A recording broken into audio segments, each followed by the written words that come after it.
Drinking with Bob and John was always a lot of fun. Bob always does his video camera that was so cheap and it could only film black and white.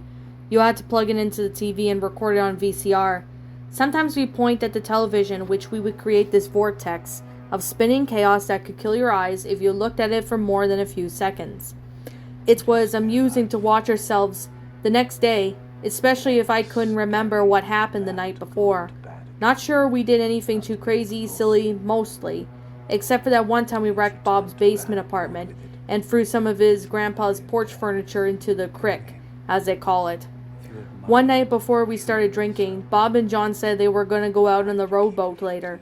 Bob's house had a dock back, and boats were high on my list of vehicles I try not to take a ride if I have a choice, so I refused to go along. They tried to tell me how cool it was to go rowing at night, but I couldn't begin to fathom why everyone would do such a thing.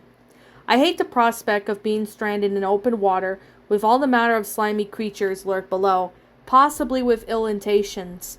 Suddenly, I knew but my phobias are, by definition, irrational, though. I'm not sure if it's a phobia, but it's more of an intense aversion. The next thing I remember is getting on the boat. I know I said I wasn't going to, but cheap beer has a way of making you do things that you wouldn't normally do. I've got the distant image in my head of stepping into the rowboat, having no reservations at all. I would literally should have known that would happen. Gracefully we drifted down the creek towards the bay, aided by Bob's steady rowing. Before reaching the bay, we had to pass under a small bridge. I had driven over it hundreds of times, but this was a whole another obstacle entirely. It was almost pitch black out, and even darker than under the bridge. I expressed my apprehension, which was prompted Bob and John to spin a wonderful little tale of how there were thousands of spiders hanging from the underside that would soon descend up upon if we made any noise while passing through. I was too imprinted onto the underside that I was terrified, and I would have been sober, but I vividly recall the sense of panic and helplessness I felt in. I must have blacked out or passed out, because I don't remember coming to the other side. I just know that when I came to my senses, we were in the middle of the bay. In the distance I could see lights from the Dune Road, and a long stretch of $1 million homes that just beach clubs were just wanting to be washed away by the next hurricane. Suddenly I realized that I was in the boat. Bob and John were rather amused by my situation. I remember getting on the boat, but I knew it was only because I was wasted. I desperately wanted out, but we were a little ways from land, so I tried to contain myself. I felt threatened by the dark waters surrounding us. My friends were at ease. They brought over some beer with them, so I figured I wouldn't be so bad if I just gotten drunk again. Then I wouldn't know what was going on.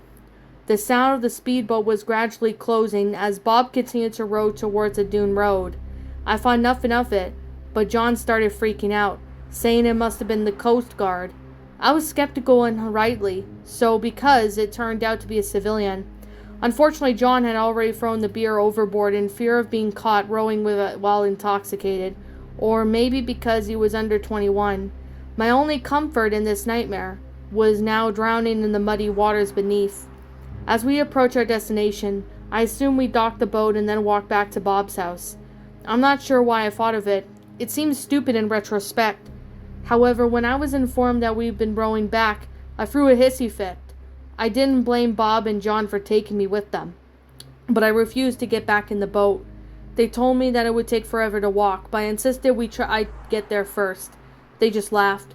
This isn't the first time I walked home alone in the dark, now down the streets of West Hampton Beach. I was usually high on something, but coming down from this alcohol was a pleasant sensation from the hike back to Bob's. Whatever, it was perfect, not humid, just warm enough to wear a t-shirt. As cars passed by, I wondered where people were going, what they were doing at this time of the night. Partying, I suppose?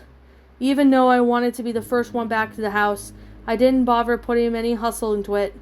I took my sweet time, mostly because my feet started to hurt like hell halfway there. My shoes were wet, too. I kept wondering if Bob and John would actually beat me. I didn't know what time we'd get on the boat, so I didn't know how long it would take us to get to Dune Road. As I came up on the house, I noticed the lights. They were on in the basement. I assumed it was because Bob and John were already there. but they must have left them on. I collapsed onto the couch and threw off my shoes and started rubbing my feet. God, that felt good. I think it only took me an hour to walk back, and I wasn't surprised it would take longer than that to row a boat at the same distance, especially since the guys must have been tired from rowing on the way there. I figured my friends would be arriving in the next half hour or so I laid back and closed my eyes, exhausted from the journey. When I woke up, the sun had risen. Bob and John weren't back. I thought maybe they had gone to get something at 7-Eleven, so I looked around for a sign that they had come and gone. The room didn't look any different. Then I had passed out, so I went down to see if the boat was there. It wasn't. Standing at the end of the dock, I surveyed up and down the creek. I thought I saw something floating by the bridge, but it was too far away to make out, so I made a grab to Bob's binoculars, raised them above my face, pointed at them in the direction of the bridge, and narrowed my eyes.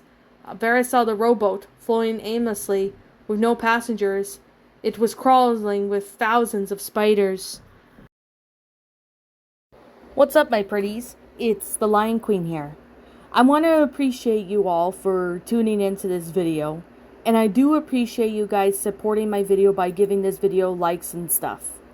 If you really enjoyed this video, be sure to leave a like, comment and subscribe if you're new, ring the bell for notifications to when I upload so that way you guys will get updated for whenever I upload. If you want to follow me on Twitter or DeviantArt, feel free to leave a follow on those if you are interested in following me on those socials. If you want to support my backup channel, known as Miss Dark Shigo, feel free to subscribe to it, as a link to that will also be in the About page section. And with that being said, and that being the case, thank you so much for watching, my pretties, and as always, stay pretty.